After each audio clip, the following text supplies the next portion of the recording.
നമ്മുടെ വാഹനത്തിൻ്റെ service reminder ഈ ഒരു സംഭവം കണ്ട ആ ഒരു സ്റ്റിക്കർ ആ ഒരു സിമ്പിൾ നമുക്ക് എങ്ങനെ മായ്ച്ച് കളയാം എന്നാണ് നോക്കുന്നത്.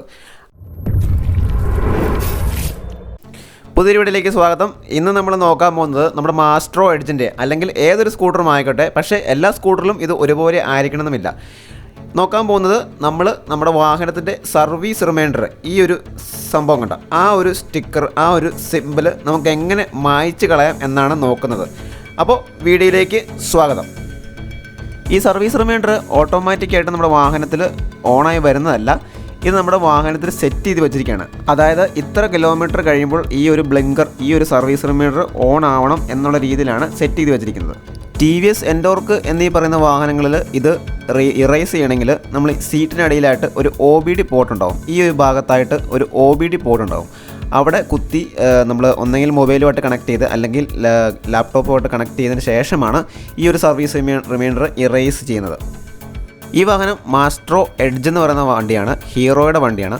നമുക്ക് ഈ സ്കൂട്ടറിൽ എങ്ങനെയാണ് സർവീസ് റിമൈൻഡർ ഇറേസ് ചെയ്യുന്നത് എങ്ങനെയെന്ന് നോക്കാം. ഇപ്പം നിങ്ങൾക്ക് കാണാൻ സാധിക്കും, ഞാനിപ്പോൾ കീ ഓൺ ചെയ്തു, മീറ്റർ ഓണായി. നമ്മുടെ ആ ഡിജിറ്റൽ കൺസോളിൽ ഒരു സ്പാനറിൻ്റെ പടം പോലെ കാണിക്കുന്നുണ്ട്. അതുപോലെ തന്നെ ഒരു സ്വിച്ചും കാണിക്കുന്നുണ്ട്. ആ സ്വിച്ചിലാണ് ഞാനിപ്പോൾ അമർത്തിയിരിക്കുന്നത്. ആ സ്വിച്ച് ലോങ് പ്രസ് ചെയ്യുമ്പോൾ നമ്മുടെ ഓഡോമീറ്റർ 0 ആയിട്ടുണ്ട്. ആ സ്വിച്ച് വെച്ചാണ് ഇത് നമ്മൾ ഇറേസ് ചെയ്യുന്നത്. ഞാനിപ്പോൾ കീ ഓഫാക്കിയിട്ടുണ്ട്.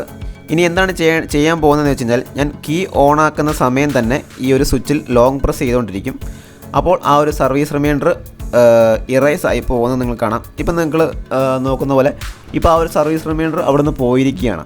അപ്പം ഇങ്ങനെയാണ് നമ്മുടെ മാസ്ട്രോ എഡ്ജിലും അതുപോലെ തന്നെ പുതിയതായിട്ട് ഇറങ്ങുന്ന ആക്റ്റീവയിലും ഒക്കെ ഇങ്ങനെയാണ് സർവീസ് റിമൈൻഡർ ഇറേസ് ചെയ്യുന്നത്. അപ്പോൾ ഈ ഒരു വീഡിയോ ഇഷ്ടമായെന്ന് വിശ്വസിക്കുന്നു. അടുത്ത ഓട്ടോമൊബൈൽ പരമായ വീഡിയോ ആയിട്ട് അടുത്ത ദിവസം കാണാം. ചാനൽ സബ്സ്ക്രൈബ് ചെയ്യാൻ മറക്കരുത്.